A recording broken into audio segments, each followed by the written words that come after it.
Yo. What's going on, man? Today is January the 18th, 2025, man. We got, I think it's like 6-7 games on the board for today in the NBA. So we'll jump into it as we always do. We'll also go over a quick recap, get into the comments, and see what jaXon has to offer for us today. Before we get started, let me just do one thing real quick. All right. So, welcome in, man. Welcome in. Let's jump into it for today. So real quick recap. I actually put it on the screen. I'm going to get back into doing the recaps on the screen. So last night, a couple different things that I loved. I talked about on the show. It was a slightly unprofitable night. Very kind of frustrating night as well. OKC -6. They pulled the chair from underneath us with that. With resting SGA last night. It's terrible loss. I left the bet in. I didn't cash out. Open -6. I think it went all the way up to like 8.5, and SGA got rolled out. Was a loser. They lose the game outright to Dallas last night. Brooklyn and LA did not go over the 219. Instead, they finished with 203.5 points, something like that. So probably I'm just thinking in retrospect when I wake up this morning because I didn't watch the full game. Probably should have stayed off of that total until I knew Cam Johnson was rolled in because he ended up not playing. So that's my fault. OKC, I don't really feel like was my fault because. And I won't throw too much shade towards OKC. I've won a lot of money with OKC this year. So the Zion Williamson 7 and 10 assists were just ladder plays, small plays as well. Of course, not going too crazy. He did finish with 6, which was that plus money, plus 110. The Utah and New Orleans went well over the 229.5. No matter what number you got, it went up and over. So that was an easy winner. And then Brooklyn first quarter, I put it on the screen. It wasn't an official play on the show yesterday, but it was an official play about 10 o'clock yesterday morning. So I think they lost the first quarter about 1. So that was an easy winner as well. So slightly unprofitable day. If you were in the Discord, we talked about D'Angelo Russell. Didn't give it out officially because the number was kind of moving all over the place. But his 5 threes was plus 900 last night. D'Angelo Russell hit 5 threes. And I put that in the Discord last night. So unofficial play there. Also played the 3, played the 4. I think that was it. So, let's get into a couple comments real quick, and then we'll jump into the games that we got on the board for today. I have not made a play. I put in the Discord last night that I was going out. Went to a gender reveal for my sister-in-law, so I didn't get a chance to do like I did my preliminary cap, but I didn't go through the games in totality. So I feel like I'm kind of late to I'm like the last person in the buffet line now. I don't like getting the last of the number, so haven't made any plays yet, but we'll see what we can get into today. Dylan says woke up early to say thanks for the Zion assist, but guess we got 2 more hours. It's too early for us on the West Coast. This was 3 hours ago. Appreciate you, Dylan. No shade last night. Gotta have an NBA TV sub to watch layup lines just to see if these guys are gonna play. It's terrible, Aaron. That was a terrible loss, man. But it happens. It does happen. The Thunder typically don't do us like that. And to see SGA get downgraded to questionable and then out was it hurt. It definitely hurt. Hurt for sure. Nathan says he got up at 6 and disappointed to wait 3 hours for the show. Yeah, I scheduled late because I wanted to sleep in. I couldn't even sleep in. My body won't even let me sleep in no more, but I wanted to sleep in. I just scheduled it a little late. Roman says unraveled a free cash cow, made 300 in day 1. I love to hear that. He says, Chris, please tell me you're on this, bro. Need the sportsbooks money before the props get ridiculous on Prize Picks. So in Virginia, when I was checking last night, we talked about this in the Discord. It wasn't actually available. Unraveled wasn't available on the sportsbooks that I checked yesterday in Virginia. I didn't get a chance to watch any games last night either. So what up, GLB Bets? What up to my guy Justin? Says he said let's get paid again. Phoenix, Detroit over. Love that you like that, GLB Bets. I haven't been in the Discord. Have not been in Discord since last night. So I have no idea what people are on in the Discord, but I was looking at that over, and I'm glad that you like it, GLB, because we're going to talk about it in just a second. What up, Justin? Brim says top of the morning, Chris and chat. Let's get paid. It's a nice run this week. Shout out to Chris and the hard work. Appreciate you, bro. What's up, JFX? Appreciate you for tapping in. What up, Peasy? User in here. Brem says the book to get 2 still. Nick Richards over 6.5 points. Favorite for the first 2 games. We're going to talk about it. Good morning, Bryant from the West Coast. Marquise in here. What up, Mark? Appreciate you for tapping in. Let's make it a great day. AO says OKC screw him. They screwed a lot of people last night, man. What up, Dropping Dimes? Says happy Saturday, ChrisBeCappinn Community. Appreciate you for tapping in, dropping dimes. Let's get into the games for today, man. It's a lot of comments. I didn't think this many people was gonna be up, but a lot of people in here, man. I can't get through all of them. It's a lot. Like I'm just scrolling. It's a lot. Good morning, Nayeli. Yeah, let's just keep moving. Let's keep moving. Jacob's in here with us as well. He likes an over. We'll talk about that. Big Jazzy. I was looking at that money line plus 400 this morning for the Commanders. We're gonna talk a little Commanders football as well today. We'll do NFL at the end. All right, let's jump into it for today. So first up, we got jaXon, the AI sports betting tool that just makes everything a lot easier for you guys in general, for everybody in general. Save yourself tons of, time with your research and, player props, total sides, whatever it is that you're looking for.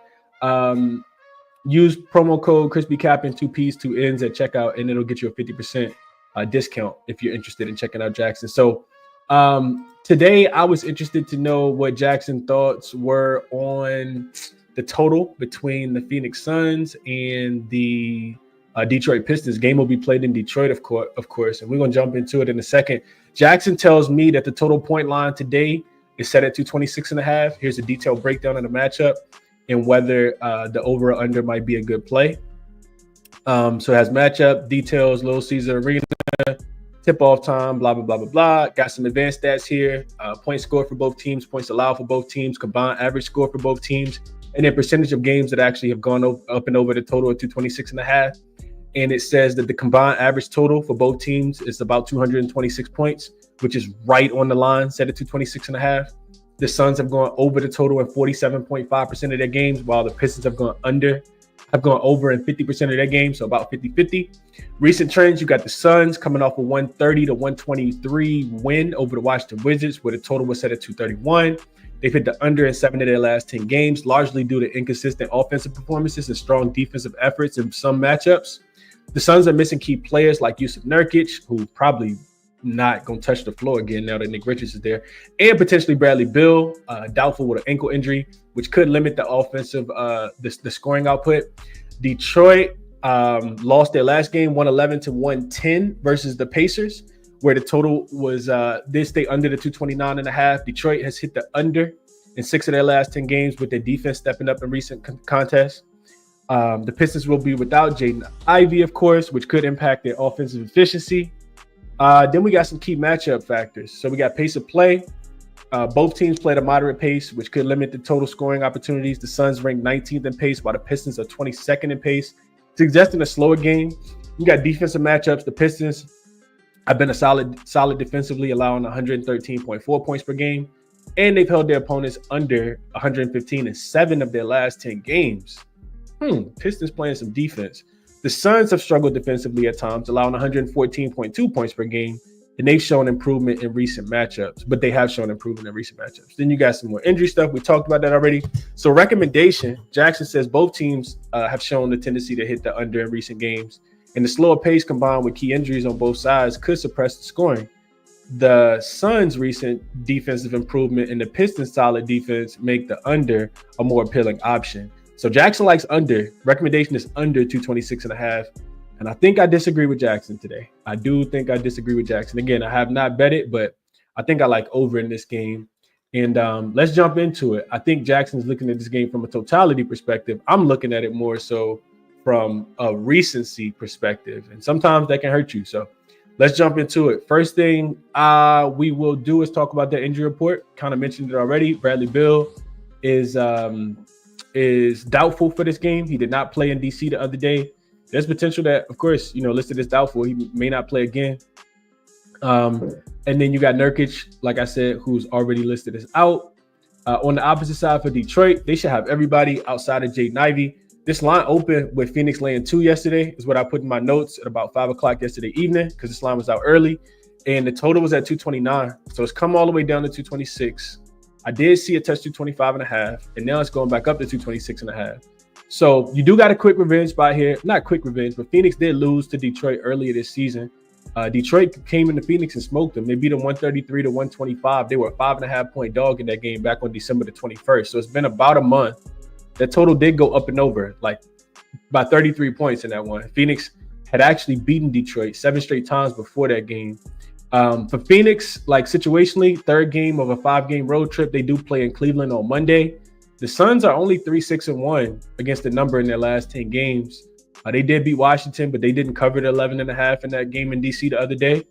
And then you got Detroit, 1 day's rest, last of a 2-game homestand. They play in Houston on Monday. So you got the Thompson brothers playing against each other. And they did drop their last game against Indiana after beating the New York Knicks and beating the Toronto Raptors.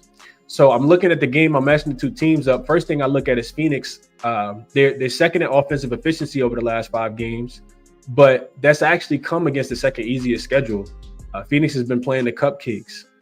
Just go back and look at their schedule. Most recent one, the biggest cupcake, the Washington Wizards. That's always going to inflate your offensive numbers. Detroit is 4th in defensive efficiency, but also they've been playing against the cupcake schedule as well. Fifth easiest schedule for the Detroit Pistons last 5 games. And then you got Phoenix, the 19th in pace last 5 games. Detroit's 14th in pace last 5 games. So that's why I was kind of looking at over. Both of these teams, Phoenix been scoring. Detroit been playing really good defense, but against easy teams. And we know Detroit can score the basketball as well. I looked at Detroit because I kind of wanted to get there with Detroit. One thing I read after the game, I put this in the Discord, or one thing I saw after the game was they was kind of asking Devin Booker and Devin Booker and Kevin Durant about the Commanders and Lions game. If people don't know, Devin Booker is from Detroit, or I think he's from Detroit. Loves the Lions, and of course, you know, KD's from PG County. He loves the Commanders, and I'm thinking that they're gonna be a little bit more locked in for that game. Honestly, I really, really do. I think that they're gonna be a little bit more locked in for the football game, and they were talking about it after the game. And what I read was, what I saw was, you know, them talking about what kind of wager they're going to put on it. This game, for people who don't know, starts at 4 o'clock Eastern Standard Time, and it's going to end in enough time for them to get to the football game that's later today. So I don't know how locked in Phoenix is going to be in this spot. I kind of feel like Detroit's going to be a little bit more locked in. Detroit is just 3. This is why I stayed off the number. Detroit is just 3-10 straight up against teams with the top 10 offense, and the Phoenix Suns do have a top 10 offense. They're allowing 123 points per 100 possessions, and they're 0-4 straight up if they're at home playing against a team with a top 10 offense. We just kind of saw that against the Pacers the other day.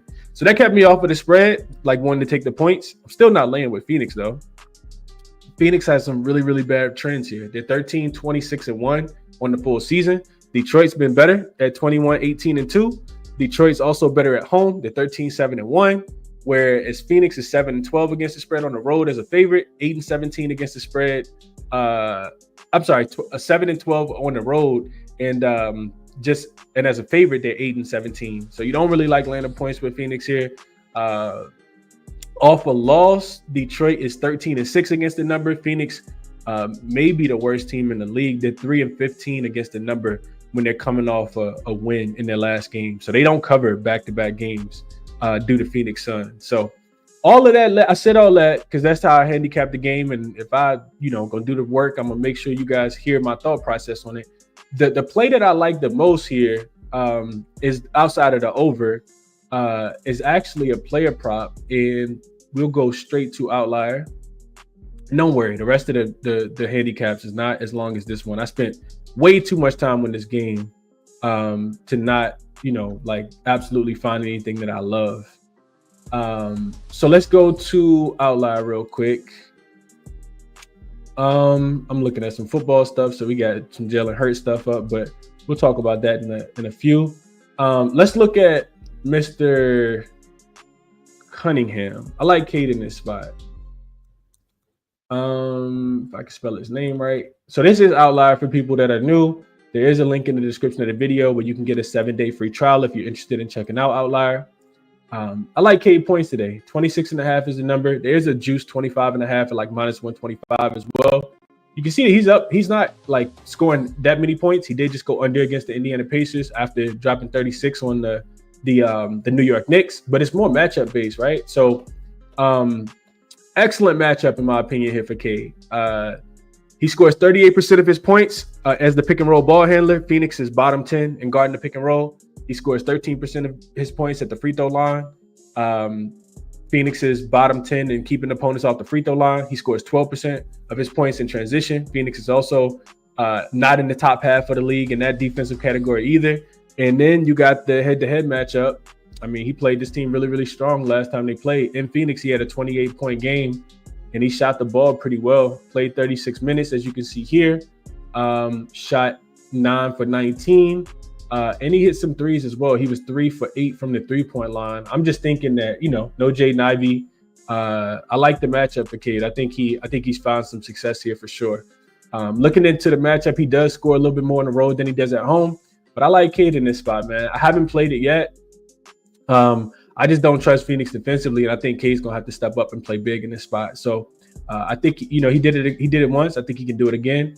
I like Cade up and over 26.5 points in this spot. So that would be my player prop recommendation, as well as a lean towards the total up and over. But we'll see where the total goes. I'm gonna kind of monitor the total, see if it continues to come down or go up. But I do like the over in this spot. Have not made either an official play yet. Over and Cade points would be my recommendation here. I talked for a very, very long time, so let's see what you guys are thinking. What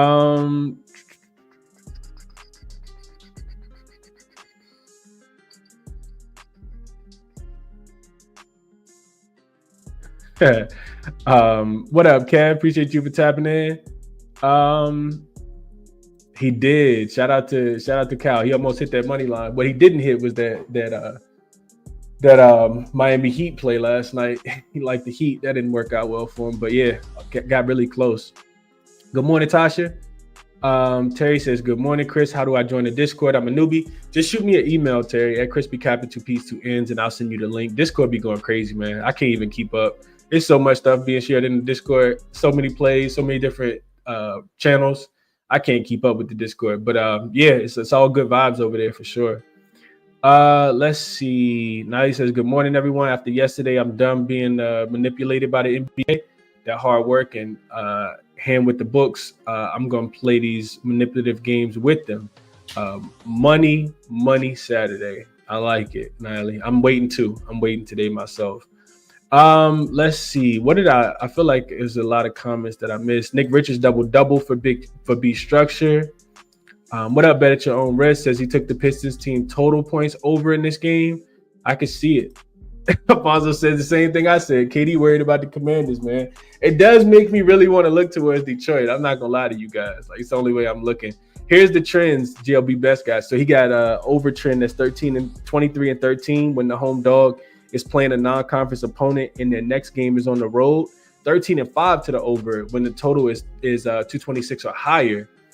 Yeah, I like that. I like that a lot, GLB best. I may get there with the over. I feel like it's come down a tad bit too much, in my opinion. I just don't think this game is going to be defensive. I will say most of the time, matinee start times are typically defensive type games. I don't like this one to be defensive, though. Merrill says KD and Book over their points and assists. I listened to KD talk after the game and don't like how he said in the fourth quarter when he come back in the lead, they have has been cut. I think haven't been cut, maybe. I think is what he's trying to say. We got some Detroit love here. I see that. Nayeli says based on the good defense from the Pistons, I say under 230 and Suns -1.5. Also, Booker didn't play in that last game. Book on the road is money. So he is back at the crib. He could potentially try to turn up. I could see that as well. Diablo says Pistons money line. Nolly says the last matchup didn't have Book in it. I didn't look back at that. Tim Hardaway Jr. over his 1.5 threes. Vaughn says he's going back to Beasley threes. I'll use that to parlay with Durham rebounds at 8. Beasley just shot 1 for 8 versus the Pacers. Like him in the bounce back spot here. I can see that for sure. Beasley is so hit or miss, man. He's gonna make 1 3 or 7. There's nothing in between with Malik Beasley. It sucks that it is that way, but that's what he does, man. Let's see. Jacob says Duran or Tyus Jones in this spot. I think it's a good spot for them. GLB Bet says Duran over his 10.5 boards is plus 100 right now. Eyeing that as well. Okay. Mike signed up to be a member. Appreciate that, Mike. Best of luck. I will be sending out some looks throughout the day and try to get some cash today. If you signed up using the ChrisBeCappinn Community tier, you'll get an email as soon as the plays are made, just for people that are wondering.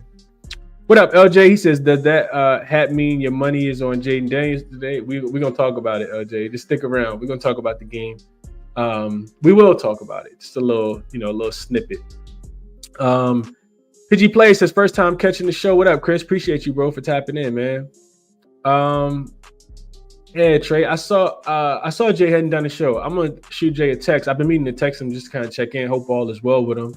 But yeah, I'll see if I can contact Jay. Hope everything is good with him, because I feel like if he's not doing the show, I don't know. I'm not gonna speculate, but yeah, hope all is well with Jay. Yeah, hope all is well with Jay. Let's keep it going, man. I like it, bro. I like it. Keep up and over his points and over 226.5. My recommendations, didn't bet either yet. Next game up, we got the Atlanta Hawks and the Boston Celtics. Line open. I wrote in my notes 11. I think it went up to 11.5. It's now come back down to 11, 10.5, depending on where you're shopping. This total was at 235. Still kind of dangling around 235-ish, 234.5. I see a couple out there as well. So we go injury report first and foremost. We got the Atlanta Hawks coming in. I don't like the injury report. So you got Trae Young listed as probable. You got Jalen Johnson upgraded to questionable, which I guess is good. Like, they definitely need him for what he does for the team. DeAndre Hunter is listed as probable as well. And then Ricochet is out. He's not going to play for a while. Their first round draft pick. He's not going to be there. Larry Nance Jr. continues to be out as well. Then on the Boston side of things, it's the uncertainties, man. Porzingis is uncertain because he hasn't been playing in back-to-backs. Al Horford is uncertain, which we know he don't typically play on back-to-backs. So we'll see how that goes. I'm thinking that they both potentially sit, but we'll see how it goes. And that's the part of the speculation, which is why it's really difficult to bet NBA these days. I will give you guys the notes that I have, and we'll keep it pushing. This is the third matchup of the season. Boston took the first one. They beat them by 20 as a 10-point favorite in Atlanta. Atlanta got their get back. They won the second one, 123-122 as a 16-point dog in the cup game without Trae Young. And Atlanta's actually matched up really well with Boston. They've covered 4 of the last 5 games. And then on the Atlanta side, they're coming off 2 days rest, so big rest advantage because Boston's playing on the second leg of a back-to-back. The Atlanta Hawks do have back-to-back wins. They just beat Phoenix and they just beat Chicago while being shorthanded. They do play again at MSG on MLK Day on Monday. And then on the Boston side of things, second leg of a home back-to-back. They had failed to cover 3 straight before last night. They absolutely smoked the Orlando Magic. I think they were like 5 for 5 from the 3-point line in the first quarter. So they, they needed that. They really, really needed that, because even with that being said, they're still 27th in 3-point accuracy over the last 5 games. But they did smoke a shorthanded Orlando Magic team last night. So Atlanta, last 5 games, they've been struggling to score efficiently. They're 23rd in effective field goal percentage and at the rim is usually where they're taking a bunch of their shots. Last 5 games, they've struggled. They're 25th in rim accuracy. And Porzingis plays, which I think it could be the first matchup the first time this season. It will be the first matchup for him this season playing against Atlanta. I think he missed both of the earlier games. That could cause a lot of problems on the Atlanta side with them being able to score the basketball, because they're not a three. This Atlanta Hawks team is not a good 3-point shooting team. Now, can they get hot? Yes. Do you want Jalen Johnson to be a part? Absolutely. I'm looking at Atlanta, last 5 games, they're not really pushing the pace. They're actually dead last in transition scoring and efficiency. Boston's also number 2 in opponent transition efficiency and frequency as well. Atlanta's number 1 in pace, so they're getting they're getting a lot of more possessions than anybody else, but they're not pushing the pace at all. I think this game is going to be played at Boston's pace. I don't think Atlanta's going to come into Boston and dictate the pace that this game's going to be played at. And Boston is playing at the 6th slowest pace. Also, last thing I mentioned about Atlanta, they played the 6th easiest schedule over the last 5 games. Boston playing at the 6th slowest pace. They've played the 4th easiest schedule over the last 5 games. Offensively, they're still bottom 10 They're still bottom 10 unit right now, even with the game last night. And they're also 27th, like I said, in 3-point accuracy last 5 games. Atlanta's been doing a pretty good job of running teams off the line. They're top 10 in both running teams off the line and opponent 3-point accuracy. So when I'm thinking about those things, I'm thinking this game probably is an under game, but I'm not sure. I feel like you kind of just got to wait. I also think if Jalen Johnson plays, I'll be looking towards Atlanta plus the points. One thing Boston doesn't do is put together back-to-back, like really solid performances. Probably should have been on Boston even with a big number yesterday. They smoked Orlando and they were coming off that loss against Toronto.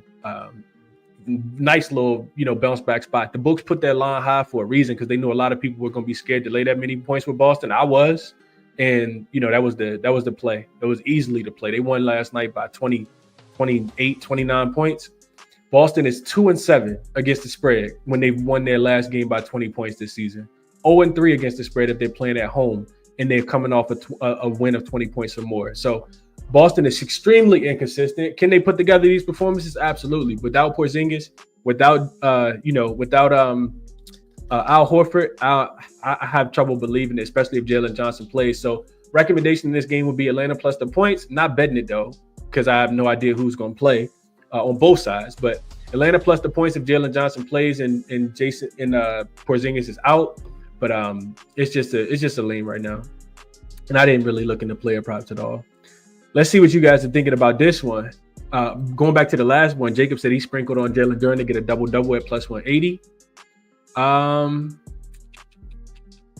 Let's see what I missed. Pistons teams over for Marcus. Let's see. What up, Itachi? He says we made it alive. Appreciate you, bro, for tapping in, man. Okay. I will be reaching out to him. I will definitely be reaching out to him. I didn't see that. Okay. Like the Hawks, Brian says. Celtics, no bet for me right now, Ayo says. I see some football stuff in the chat, man. When we get done with this, the basketball stuff, we can talk some football. So I'm not going to go through the football comments right now. Mark says, I really want Atlanta plus the 11. Think it might be too many. I think so too, Mark. I want Jalen Johnson to be a part of it. Just not interested in Boston covering back-to-back games, though. We've talked about this trend for a large part of the season. Let's see what the update is. So I mentioned that they're 2-7 coming off a win of 20 points or more. But if they're just coming off a game that they won, the Celtics are, let's see. If the Celtics this season are coming off a game that they won, they are, let's see.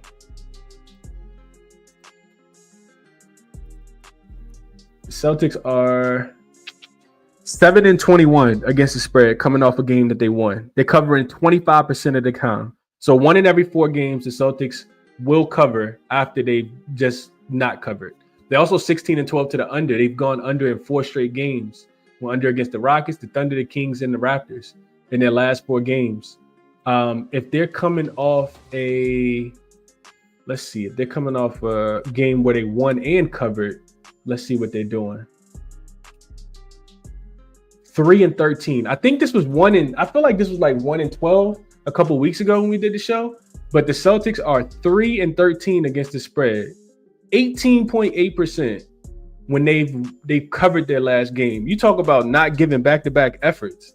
Boy, on the second leg of a back-to-back, I think that's probably why the line is getting shorter. It'd only be plus the points here. Not laying with Boston on the second leg of a back-to-back, coming off a big win like that. Now there's a possibility they could keep it going, but I don't know, man. I don't know. Maybe they watched the Thunder play and they saw how the Thunder sent the message to the Cavs and to the rest of the NBA, a couple nights ago and said, we got to get that together too. So I don't know. Just thinking out loud. I was thinking that last night when I was looking at the score, I was like, okay, you lose to Toronto, probably a nice little bounce back spot. Probably time to start to establish yourself. If you're looking at futures in the NBA, and I know I'm rambling now, but this is good information. If you're looking at futures in the NBA, the odds are getting shorter for OKC to win the championship. They're very, very close to Boston. So I don't know, man. Maybe they're hearing the rumblings. Maybe they're seeing how good how good OKC is playing right now. Merrill says he like Atlanta plus the points. Tasha with facts of the day. She says Saturdays can be tricky to pick. Absolutely. Merrill says Jalen Johnson. He don't care if his first game back. He don't care if he's still questionable. He's still taking them up and over his points and assists in this spot at 22.5. Nayeli says this game, I think NBA gonna manipulate Trey and Jalen Johnson. Not falling for the trap. I'm taking the Celtics minus 11 for a blowout. Celtics revenge and show that they are the defending champs. So I can't disagree with you, Niley, but I'm not taking the points here. I mean, I'm not laying the points here. Hawks plus for 77 figures. The Celtics like to play with their food, especially at home. Fly, Hawks, fly. Brian likes Atlanta as well. Jalen Johnson coming back, right? He could come back. We're not sure, man. We're not sure. Mark is absolutely right with this comment here. Right there. So it looks like a lot of us are thinking, kind of the same way, and I agree. I definitely agree with it. Derek White shows up today, Ryan. Who knows, man? Derek White has been, ever since he got sick, he's been looking pretty bad, man. Looking pretty bad. That Atlanta line is dropping too. It's dropping to 10. So somebody knows something because they betting the Hawks, and I would be right there with them right now. I probably should see if they're still an 11 out there. But I want Jalen Johnson. Not gonna lie, I do want Jalen Johnson there. You can get 11 on Bet Rivers right now. Yeah, this is 9.5 on some books. So you still can get 10.5 on ESPN Bet as well. But yeah, that's the only way I'm looking in that game. Let's go to the next one. I know it's a lot of comments I'm not gonna be able to get to today. Appreciate you for tapping in, Christian. Top of the morning. GLB Best says Celtics spread again. Double-digit home favorites in games with a total of 230 or higher are 20-12-1 against the spread and 31-2 straight up. So he likes the Celtics again. Under a pass from Mitchell. That's what I was thinking. What up, Kurt?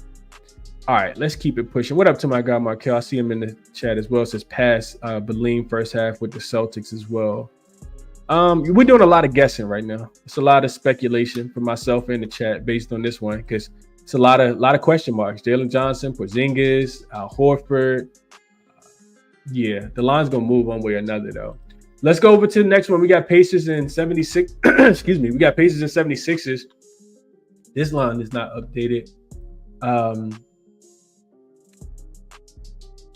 Let's see. So this line is not updated. This line is moved to the Pacers are now laying they're laying 9.5, 10, depending on where you're shopping. So I made the graphic this morning when I first woke up about 5:30, 6 o'clock. And I wasn't expecting it to move this much. I was not expecting it to move this much. I made the graphics before I capped the game, which is typically something I don't do as well. Because if I had capped the game, I would have took the spread already. But let's talk about it. We got this line opened at 7.5. Is what I wrote in my notes yesterday. Total was at 225. It's come down to 223. We got the injury report. We got Embiid that's already been ruled out. I mean, no need to even put him on the injury report anymore. But Embiid is out. Neesmith is off the injury report for the Pacers after coming back in his first game against Detroit the other day. Yabusele is listed as questionable. Drummond is probable. Caleb Martin is out, and Paul George is also listed as questionable in this game due to some left growing tightness. I'm not sure if he's going to play or not, but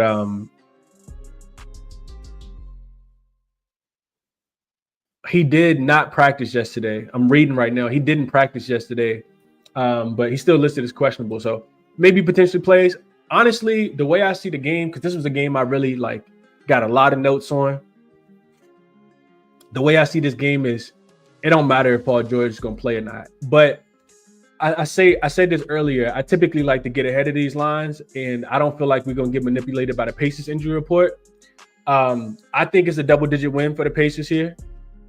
But because the line is already moved 2.5 points, I'm hoping that Paul George gets ruled in. If Paul George gets ruled in, this line will come back down, and I'll take the Pacers. So let's talk about why. I didn't bet the game yet, but let's talk about why. The teams have played twice so far. Philly did win the first game as a dog, 8-point dog in Indiana. That game went up and over to 228 total with overtime. Indiana got their revenge in Philly. They were a 6.5-point dog. They went into Philly and smoked them, 121-107. That game finished on a push at 228. So then you start looking at the Sixers, right? 3-7 straight up in their last 10 games, losers of 4 in a row. They failed to cover 6 straight games in a row. This is really a fallen knife type of team. They're coming off an overtime loss against the Knicks at home, and it's the first game of a back-to-back. They got the Bucks tomorrow, so they're probably gonna get smoked again tomorrow as well. Not looking towards Philly in the next few games, man. Now on the Pacers side of things, they've been absolutely balling. These are two teams going in the complete opposite direction. Pacers are 8-2 straight up and against the spread in their last 10 games. They're coming off an 11-point win. We got them right against Detroit just a couple nights ago. Their only 2 losses in their last 10 games actually came against the Cleveland Cavaliers and the Milwaukee Bucks. 2 teams that you could probably say are playing the best basketball definitely in the Eastern Conference, but 2 of the best basketball teams, that we've seen recently. And the other thing that I like about the Pacers in this spot is today's Saturday. They don't have another game until Thursday. They play the Spurs at home, so they don't have to travel. So they can give maximum effort against the Philadelphia 76ers and absolutely smoke them in this spot. And I think that's what happens. You got a team that's playing tomorrow versus a team that doesn't play again until Thursday, and the Pacers don't have to travel. I love all of that for Indiana. Last 5 games for the Philadelphia 76ers, this is a bottom 10 offense, a bottom 10 defense. They're playing at the second slowest pace over the last 5 games. And then the Pacers, they're 21st in offensive efficiency last 5 games, but they're the 3rd best defense. They're also playing very fast, 5th in pace. And that's all while playing the second strongest schedule. So to me, this is a Pacers spot. But let's dig deeper.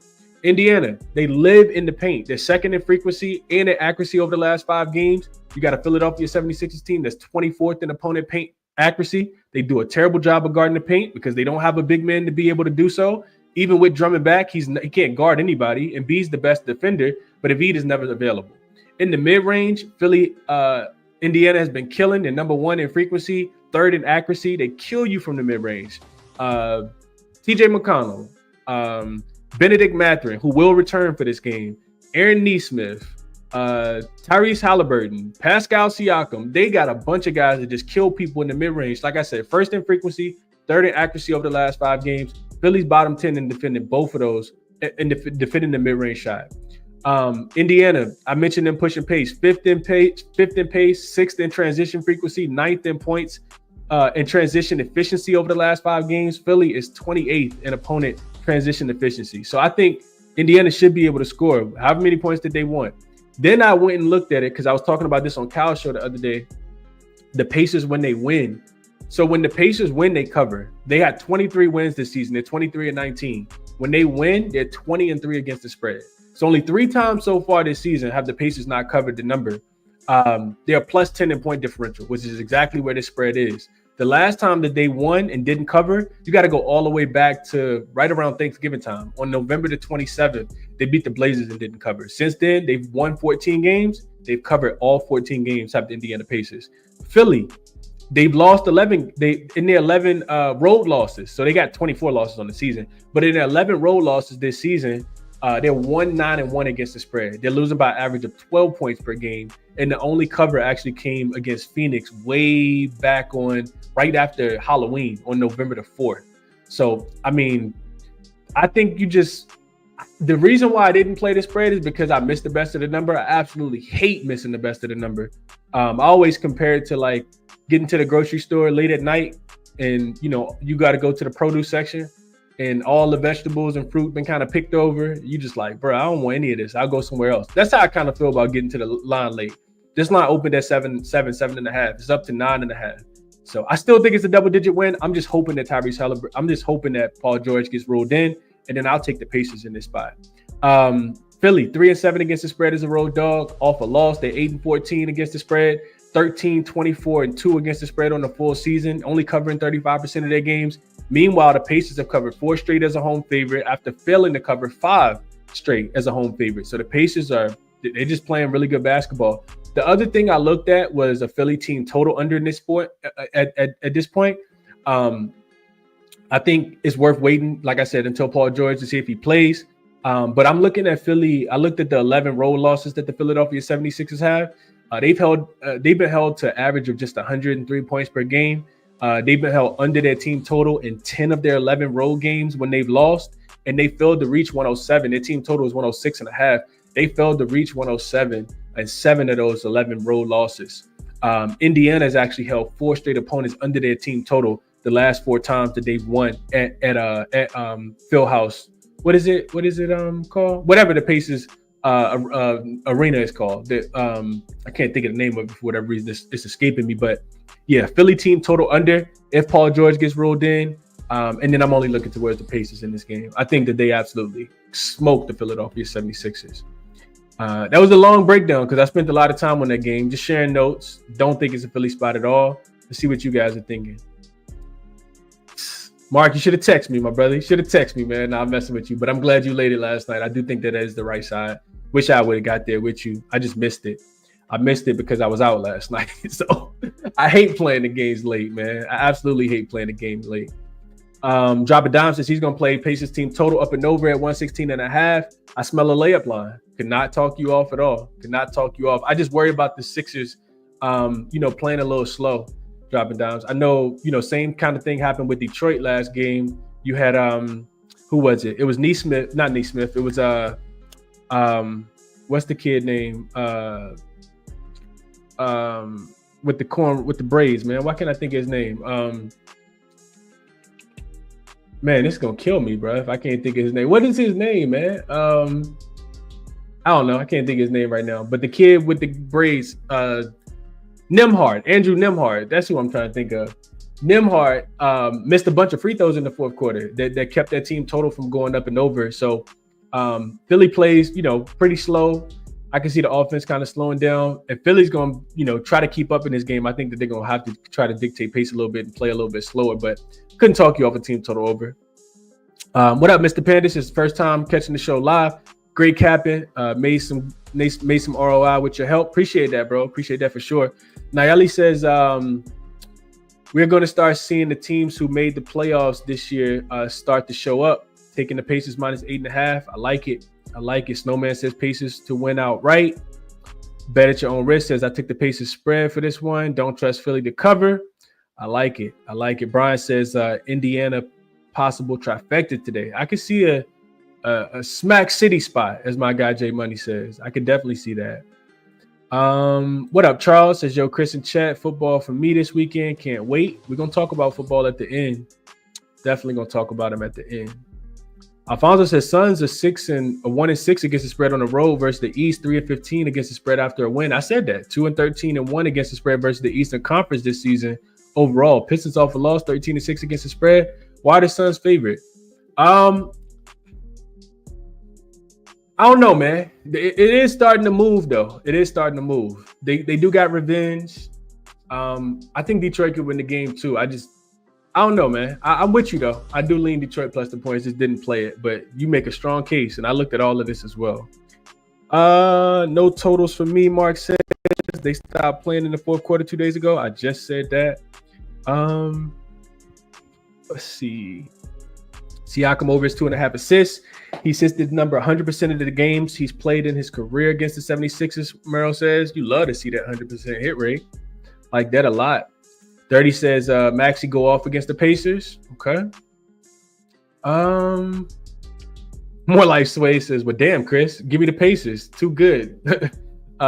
Pacers too. Like good birthday. I didn't bet it. Just FYI, I did not bet the 9.5. I did not. I'm hoping Paul George gets ruled in, and this comes down to maybe 8.5, 8. Because I think it could be tight at the end. I really do think it could be tight at the end. I could be wrong. Pacers could win this game by 20. But, I just hate getting the worst of the number. And I'm not going to recommend for you guys to get the worst of the number if I just missed a chance to get the better of the number. Right, says what grocery store you going to, bro? I like Wegmans. Wegmans is the greatest grocery store in the whole wide world, man. I love it. They got a little space for me to do my work if I want to. I can cap the games in there. They got the TV shows on for my son if I need to. They got I don't eat off the hot bar no more since I'm vegan, but they used to have the wings off the hot bar. They got all the green juices for me. I'm a Wegmans guy, but I'll go to Food Line, Kroger, Whole Foods. I'm a big I like the grocery stores, man. Let's see. Home favorites facing Philly, averaging a team total of 114. GLB says, okay. Little team total love. Drop a dime says he grabbed that Siakam over his 2.5 assists this morning. Likes the play from Merrill. Like it. JBS says, hell yeah, Wegmans. Wegmans the greatest thing in the world, bro. Their wine section is immaculate. I love Wegmans, man. Everything about it. All right, let's go over to the next game. I'm getting sidetracked. We got the Wizards and the Warriors. Game we play in Oracle, in Chase. My fault. No more Oracle. In Chase. This line hasn't really moved. 13.5, 14. The number total did move. It opened 230. Came down to 228.5. Now it looks like it's going back up to 229. So interesting game here for a lot of reasons, in my opinion. Let's jump into it. So we got injury report first. Brogdon has been ruled out for the Washington Wizards. No Sadiq Bey, of course. No Marvin Bagley. On the Golden State Warriors side, Draymond Green is listed as probable. He should come back in this game after missing the last game versus the Timberwolves. Jonathan Kuminga is out. Brzezinski is out. Kyle Anderson is out for the Golden State Warriors. So this is the second matchup of the season. Golden State did go into DC. They beat the Wizards 112-1. I beat them 125-112. We were actually on Golden State. I remember being on Golden State in that spot. This is when they were playing really good basketball. They were 11-point road favorites in that game. They did end up winning and covering barely, but they did get the job done. I think we also cashed Jordan Poole under on his assists because that's when his assist was pretty high. Golden State was one of the better defensive teams in the NBA at that time. So remember going 2-0 in that game. Golden State has won 5 straight in the head-to-head matchup. They've covered 4 of the last 5. So for whatever reason, they played really good against the Washington Wizards. The only time that they didn't cover was actually a push. So we get into, looking at the Wizards, not a lot to say here. They've lost 8 straight, but they did cover back-to-back. They did cover their last 2. They were getting 14.5 as a dog against the Suns the other day. They did cover. They covered the 11.5 against the Minnesota Timberwolves as well. So, they have been covering. Those games were at home, of course. There's only 1 day of rest for them here, and then they play Sacramento. First leg of a back-to-back. They play Sacramento tomorrow. You don't like that for the Wizards. So looking at the Warriors, they do have the rest advantage here. It's one of those really rare rest advantages as well. They haven't played since Wednesday, so you should get a very, well-rested Golden State team. And then the other thing is they don't play again until Monday.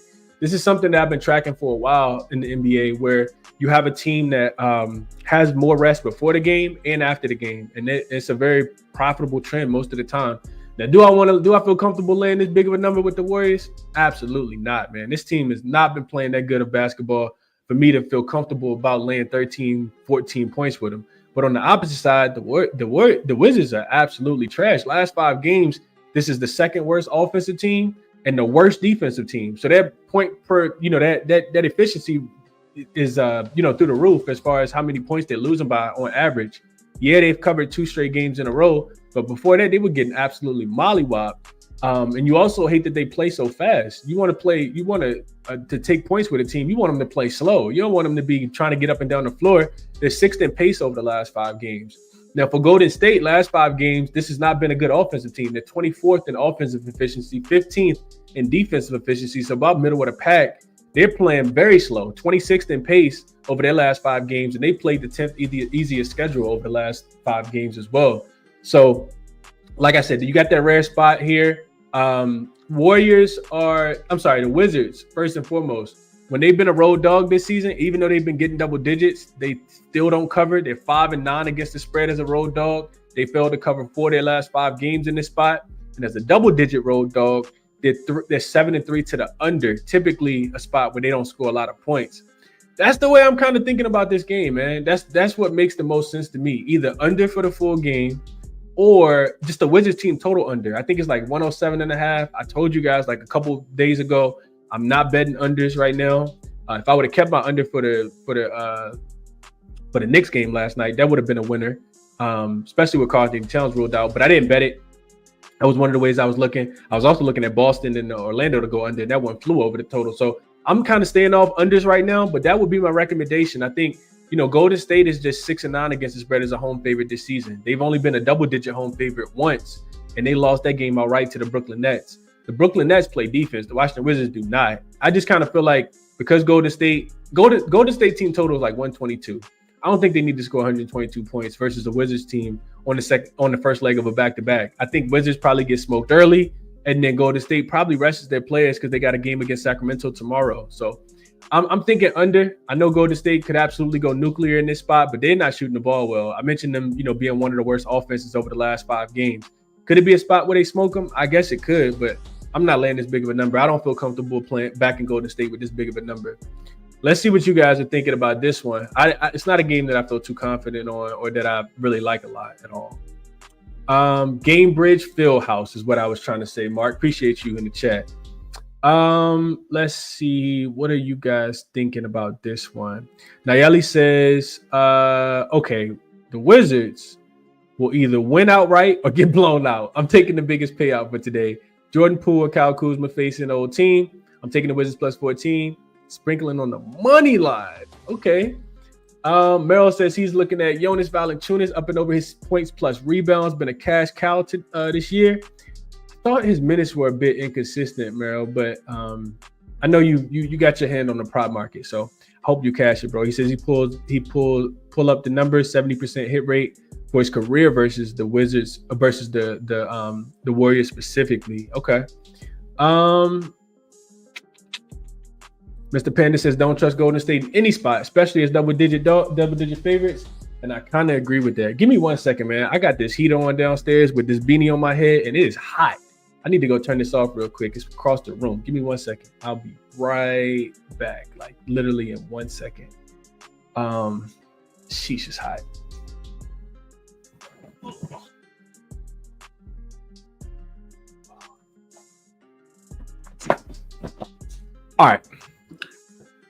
All right, let's see. Where were we at with the comments? I think that was it. Nobody else really had anything. Dirty says, got to take the Wizards at this number.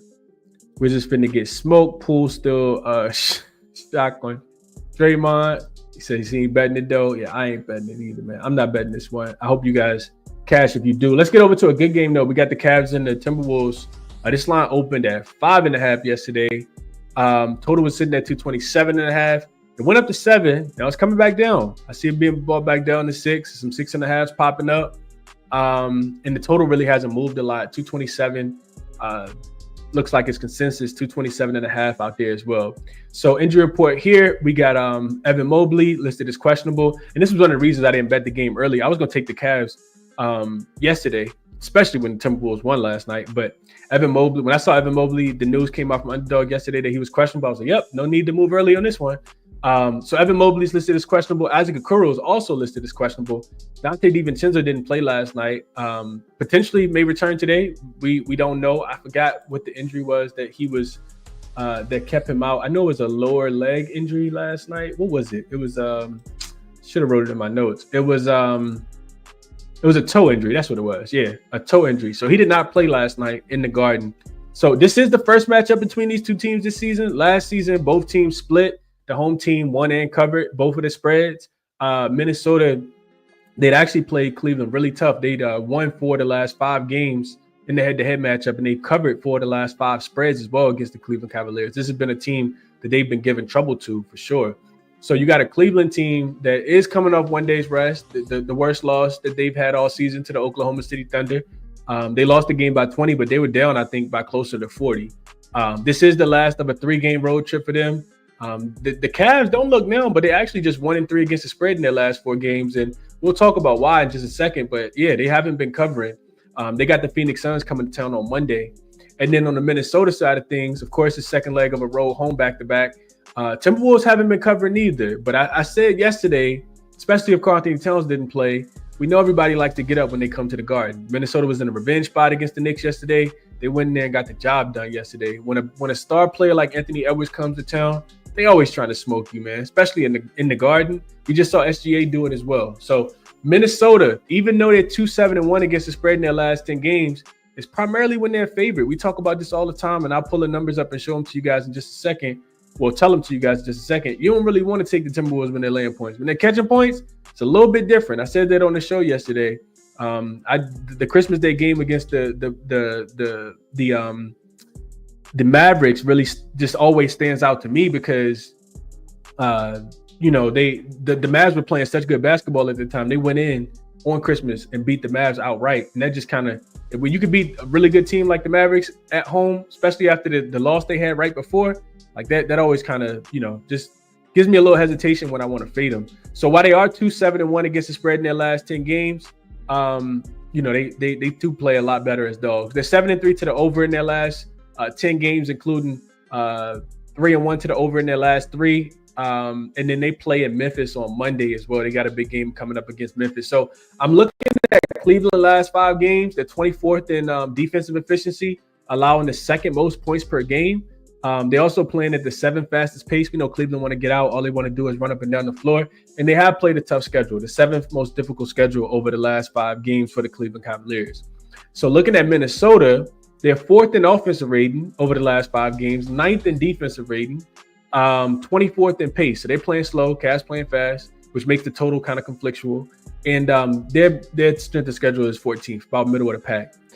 Cleveland, when you get into the weed of things, they're shooting a ton of threes, as we know. They always shoot a ton of threes. They're 5th in three-point frequency last 5 games. Minnesota is struggling to guard the three-point line. They're bottom 10 in opponent three-point accuracy last 5 games.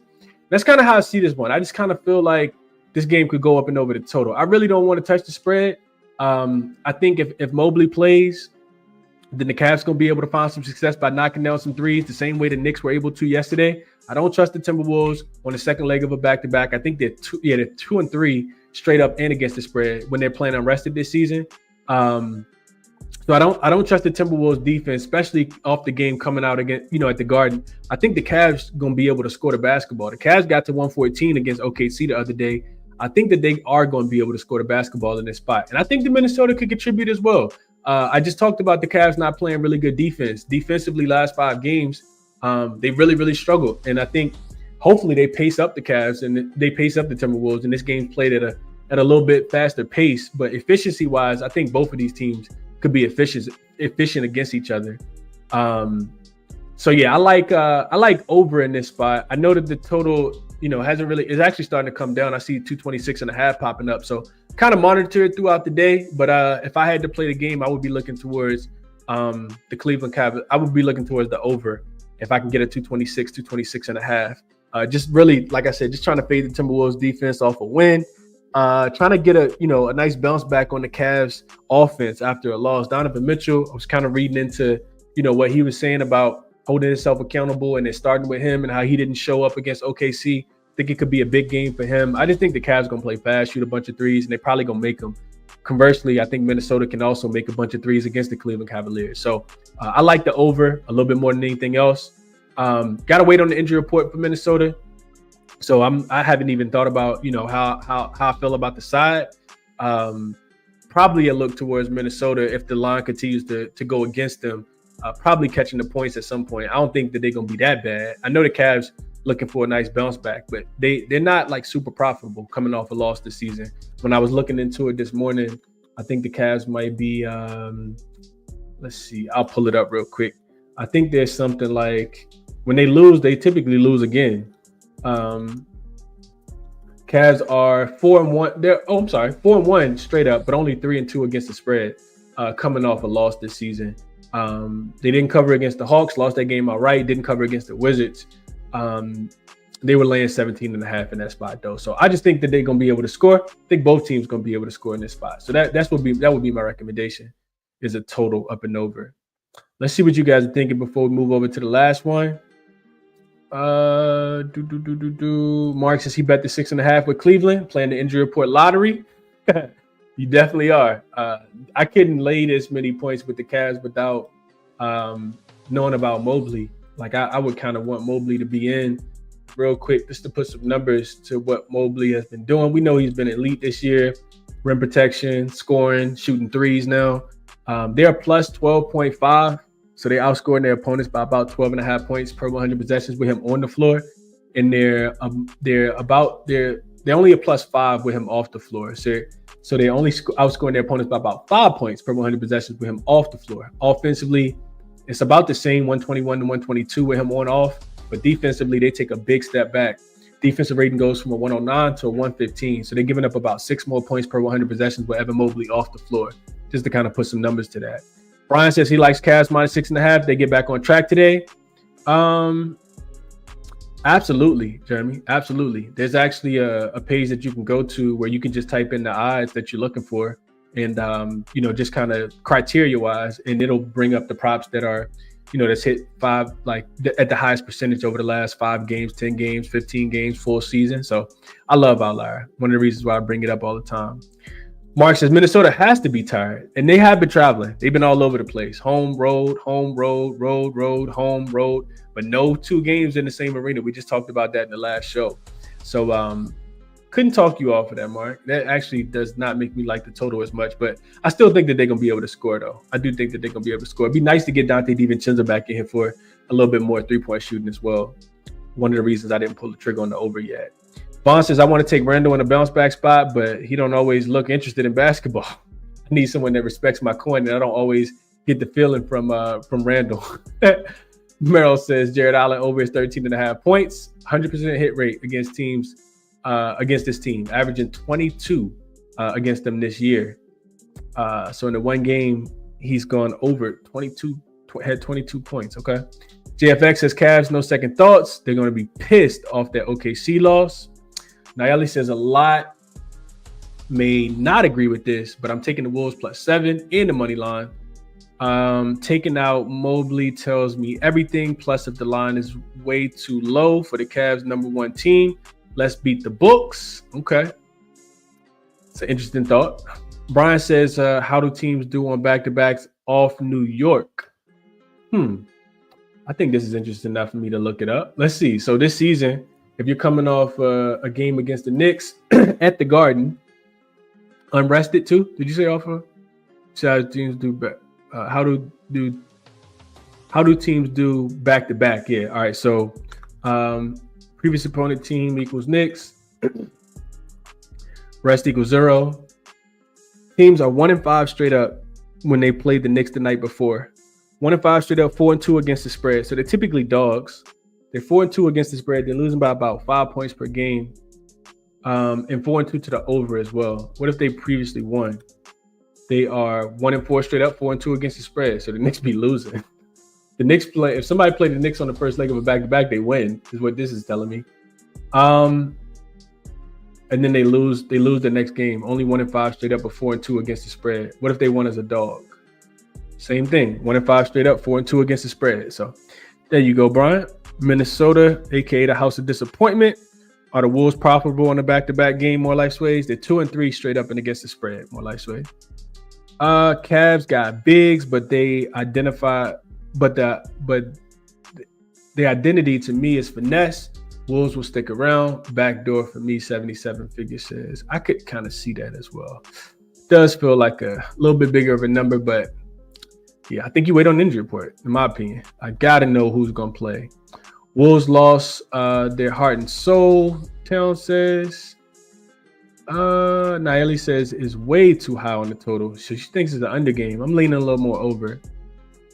What else y'all saying about this one? I think that's about it. Let's go over to the last game we got on the board then. I think it's just one more, right? And this is a game that I didn't dive too deeply into. The line is high as gas prices, man. This is a really high line. So we got the Rockets laying 11 points, 11.5 points now on the road. This line, another one that I got too late. This open 9.5. Total hasn't really moved a lot, just 223. So money coming in on the Rockets team total. I mean, the Portland Trailblazers team total to go under here. So we got a Rockets team injury report first and foremost. Fred VanVleet is off the injury report. He did miss that last game against the Sacramento Kings. Houston, of course, lost that game. So he should be back in the rotation. No Jock Landale and no Jabari Smith Jr., of course. On the Portland side of things, they could potentially get Jeremy Grant back here. He has been upgraded to questionable with that facial contusion, I think, that has kept him out for like at least 5 or 6, maybe even 7 or 8 games now. And then you also got Denny Abdia listed as doubtful. You hate to see that. And Klingon is out. This just feels like a spot where the Rockets should be able to score the basketball. I know that Portland is coming off a really poor loss. They just got smoked by the Clippers, but they were shorthanded in that game. I don't think that they're going to be able to score in this one either. I think this is a clear under spot in my opinion. The Rockets may be able to score, but I don't think Portland's going to be able to score, especially without Denny Abdia out there. This is the third meeting of the season. If you remember back to the beginning of the season, these two teams played back-to-back. The first one, both of them were in Houston. Both the Rockets won the first one by 28. They were 11.5-point home favorite. which tells you everything you need to know about this line. Because if you're laying 11.5 at home, when you go on the road, the number's supposed to get shorter. You're still laying 11.5 on the road as well. So they were 11.5 point favorites in that first one. They won by 28. The next night, it was a Friday, Saturday, so very similar to this. The next night, Portland actually beat them outright as an 11.5 point dog. Both games went under, and both totals were set at 226 and 226.5. For Houston, this is the fourth game in 6 nights. They did lose to Sacramento by 5, but after winning 5 straight games, but they did still end up covering that game. And like I said, they got the Detroit Pistons on Monday. On the Portland side, they had been playing well when they won that road trip, but just 3-7 straight up, 5-5 against the spread in their last 10 games. This is their 4th straight home game, first leg of a back-to-back. They got the Bulls coming to town tomorrow. And like I said, they just lost by 29 to the Clippers the other day as a 7-point home dog. 4 straight losses, 3 straight non-covers for them. So the books got this line priced super high.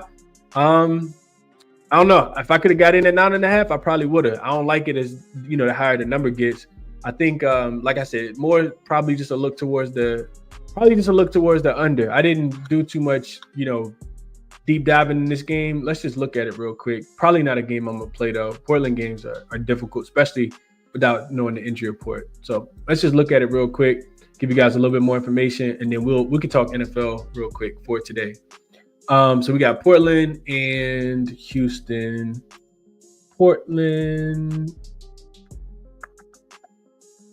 Where are they? Portland and Houston.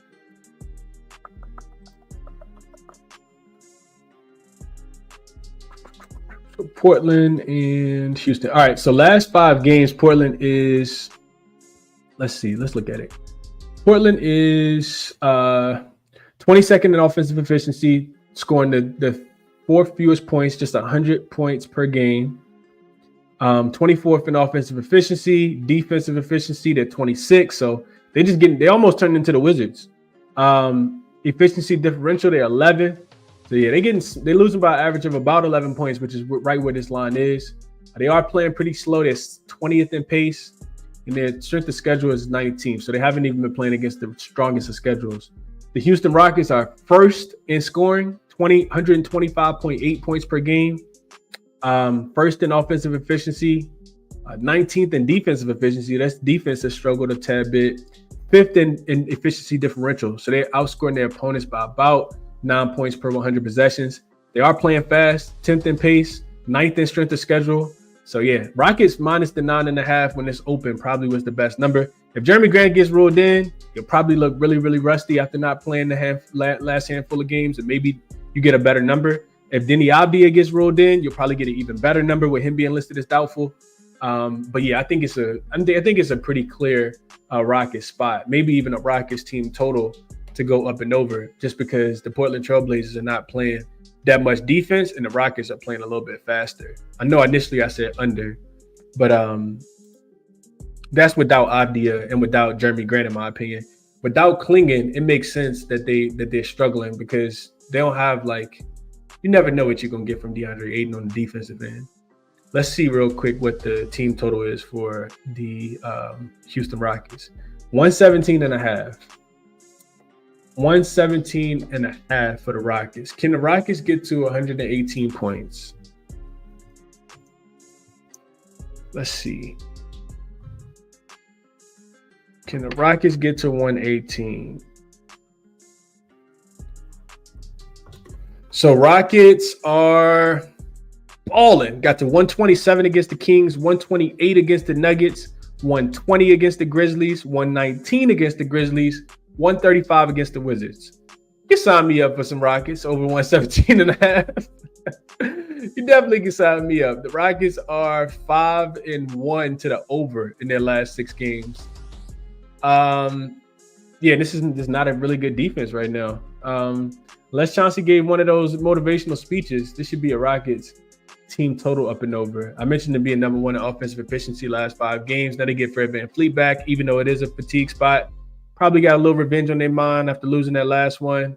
I like Rockets team total. I'll add that to my short list. Rockets team total up and over, 117.5.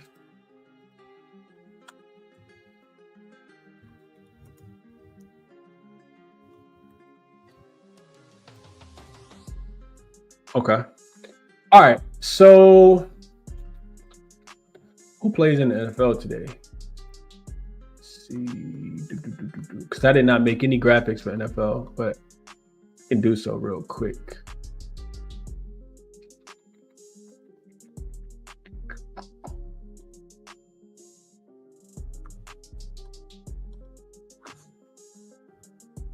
NFL.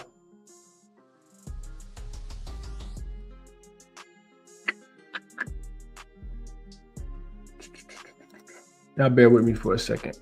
Let's just do NFL in general. I'm not gonna hold y'all time wise.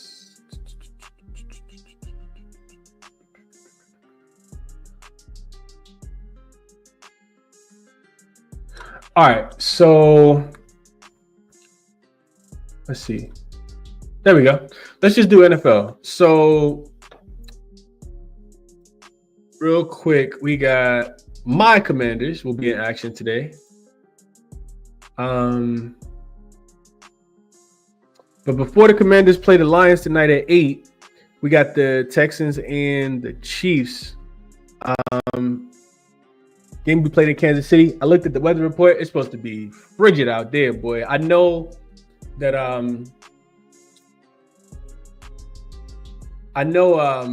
what's his name? CJ Stroud went to Ohio State, so he's kind of used to the cold. I'm not sure if they used the Kansas City cold though in playoff time. So I don't have. Let me get my notes pulled up for this game for these props for this game as well. Looking at CJ Stroud up and over his pass attempts is something that I had on my short list. I didn't bet that. Potentially over his passing yards. The number was at 227.5. The Chiefs just a really good defense against the rush, and I think CJ gonna have to pass the ball for them to be able to find some success. So his projected numbers are higher, of course, because of that. And I think that they're gonna have to pass the ball in this game to be able to keep up. So that's something I was looking at in the first game. I didn't pull the trigger on that one. What I did pull the trigger on just really quickly is my guy, Austin Eckler. And I actually will go back to Outlier so you guys can see this as well. It probably is better than just looking at this real quick. So let's go back to Outlier. I played this one. Austin Eckler. So Outlier, again, if you joined late, this is Outlier. You can use it to handicap, size totals, but more people use it for props.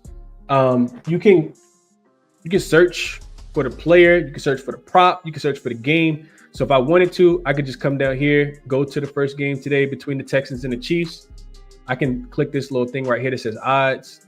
I can set the odds for whatever it is that I want it to be at. So like if I wanted to look at all like reasonable prices, right? Maybe minus 130. This puts in order like the player props of hit rate. So here you can see last 5 games, 100% hit rate. Last 10 games, 90% hit rate. This is Henry Toto. I butchered that, but yeah. Head-to-head hit rate, 2024. You can see 88%. So you can. Somebody asked about this earlier. You can see all of this here before you even click on anything. The way I typically do it though is I handicap the prop first myself, and then I see if the hit rate matches up. So what I'm looking at is Austin Eckler in this spot against the Lions tonight. I love the matchup for Austin Eckler. This is something I talked about last week when I did the propcast, and it was a winner as well. So I'm looking at Austin Eckler. This is Austin Eckler in general. Well, this is his first half receiving yards. I'm looking at his receiving yards in general.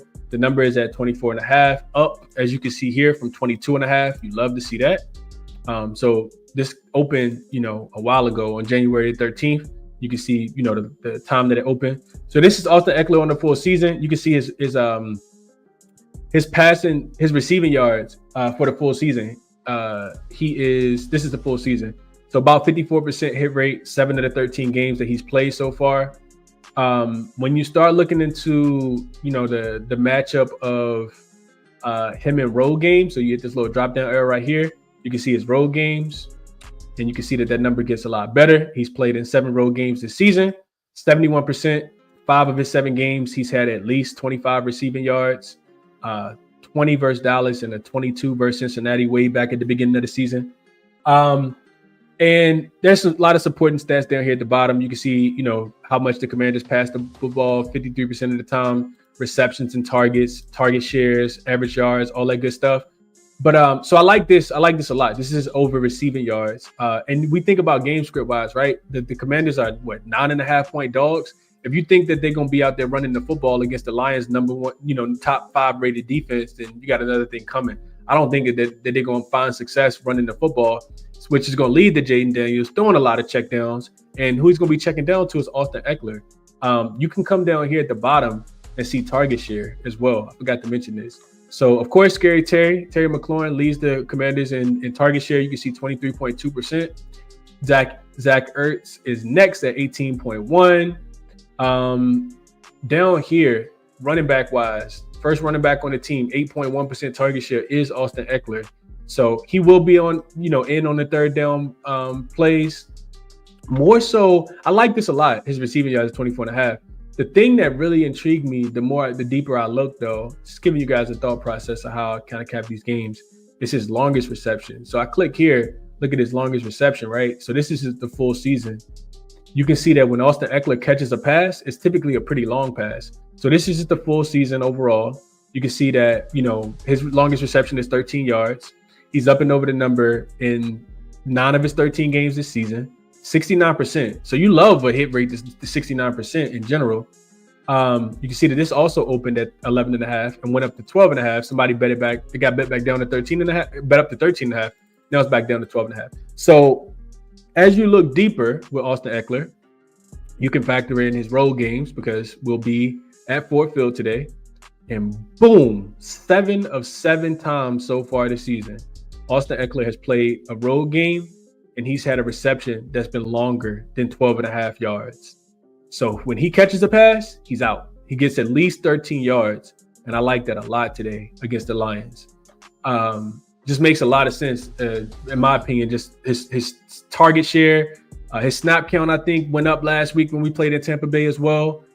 He was on the field for a lot of the plays, and it makes sense because he's a veteran. So you want your vet guys out there. I think Jaden Daniels is going to utilize him a lot today. So I like both, up and over the longest reception at 12.5, and his receiving yards in general at 24.5. So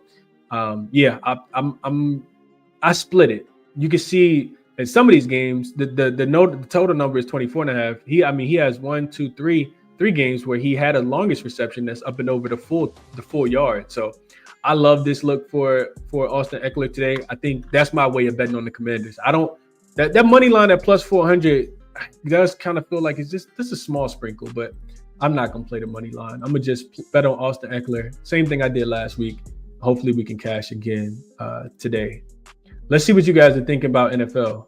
And then we'll do a quick recap and jump off here. Let's see. I also like the Commanders team total to go up and over. The number is, I think, a tad bit disrespectful at 22.5. I think the Commanders going to score 23 points. The Lions defense is not the greatest thing since sliced bread. Like, I don't think that's my other. I didn't play that yet, but I was looking a little bit deeper into that as well. Let's see what you guys are saying about NFL, if anything at all. All right, listen, Houston, we have a problem going back to that last game. Feel like the Rockets going to lock in and blow the Blazers out early. I could see that, Ray Smooth. Could definitely see that. Blazers last 3 at home. They've been getting smoked. I don't see that changing. Give me the Rockets minus 11 for JFX. Thinking Houston first half. Could not talk you off. Rockets been money on the road lately. Reason why they are second in the West. That's a fact. More like Sway. Agree with that. 77 figures is Chris. Do you think Chauncey got a good coach? I feel his next step will be he will be better. So yeah, I think they just developing over there. They don't have high expectations. I do think that he struggles to get the team motivated at times. I do think it's a very young group of guys outside of like Robert Williams and who else they got that's a vet. Robert Williams and I don't even think I don't even know how to look at Aiden. I don't know what his work ethic like, especially with him missing games because it was snowing. Everybody else made it. So yeah, I just kind of worry about Jeremy Grant. I don't know how vocal he is as a leader. Like I kind of worry about the veteran leadership on the team. Like that would be my thought process. Houston versus Chiefs, Mitchell says.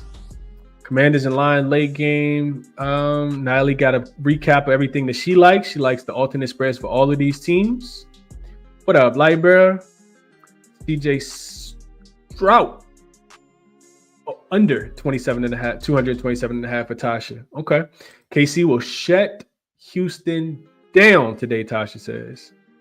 Sam Laporta, tight end for the Detroit Lions. Merrill likes longest reception over 18.5 yards. Says the Commanders bottom half of the league in guard and tight ends. I like his 6.5 targets. Also, he's hit 5 of his last 5. So some Sam Laporta love. Let's see. David Montgomery over his 14.5 receiving yards for Bryant. Nayeli says taking the Chiefs. They will return to the Super Bowl, most likely against the Lions, is her thought process. Mitchell says, I like the Commanders team total up and over. I just talked about that. Commanders Detroit under for Tasha's is under 55.5. Texans 4-1 ATS in the first half, Dirty Rig says. Chiefs might come out rusty, Dirty Rig says. We'll see how it goes. GLB Bet says he's going to put a little sprinkle on DeAndre Hopkins to get an anytime touchdown today. I didn't even look into anytime touchdown market today at all, honestly. Like I did, but not like super in depth. I think I couldn't talk you off some D-Hop love. Jaden Daniels, I couldn't talk you off him getting into the end zone. I like him to score today. Think he could rush one in. I feel like the odds for DeAndre Hopkins got to be good, though. I'm going to go look at that. So D-Hop odds are plus 320. Best number on FanDuel, plus 320 right now for DeAndre Hopkins to get in the end zone. I like that. Couldn't talk you off. Scary Terry. I could see Scary Terry getting in as well. I like the look here. Plus 135 over on FanDuel for Scary Terry to find the end zone. Commander's going to be throwing the football all game, in my opinion. All game long. Peter says Lions team total under 35. I like it. Put a little respect on that Commanders defense. Hollywood Brown for Merrill, over 42.5 receiving yards. GLB Best says, remember, I'm a sicko with the touchdown plays. Hey, I know you're betting responsibly, GLB Best. That's all that matters, bro. Charles says he thinks that it's going to be Xavier Worthy that has a day.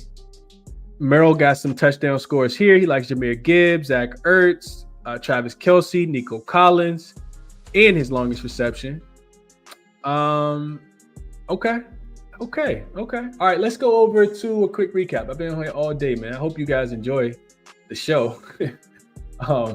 Really hope you guys enjoyed the show. We've been talking all morning.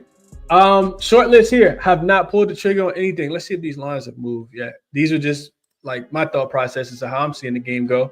I do see that Phoenix line getting a lot shorter. They are plus 1.5 now. The Phoenix are laying just a 1.5 now. This was at 2.5 earlier. I do lean towards Detroit to be able to get it done against Phoenix, but more so I like the over. I like the over 226.5. I like Cade up and over his 25.5 or 26.5 points in this game as well. I talked about that at the beginning of the show. I do see a 9.5 popping up for Atlanta, plus the points, but that game starts at 7 o'clock. We only got one matinee start time game today, and then the rest of the games all start, regular time. So a lot of time for the NBA to manipulate us with the injury report. Best of luck on all your action today, man, because if you're playing early, sometimes it ain't great. It's not great to be playing early. Philly team total under 106.5. You're going to get a better number, in my opinion. Like I said, if Paul George gets ruled in, if he gets ruled in, I'll play the Pacers as well with the line coming down to about 8. I don't think he matters anymore. Paul George at this stage in his career and the way I looked at this game, that Houston team total over we just talked about at 117.5 makes a ton of sense in my opinion. With them being a really great offense and Portland potentially being with a bunch of defenders.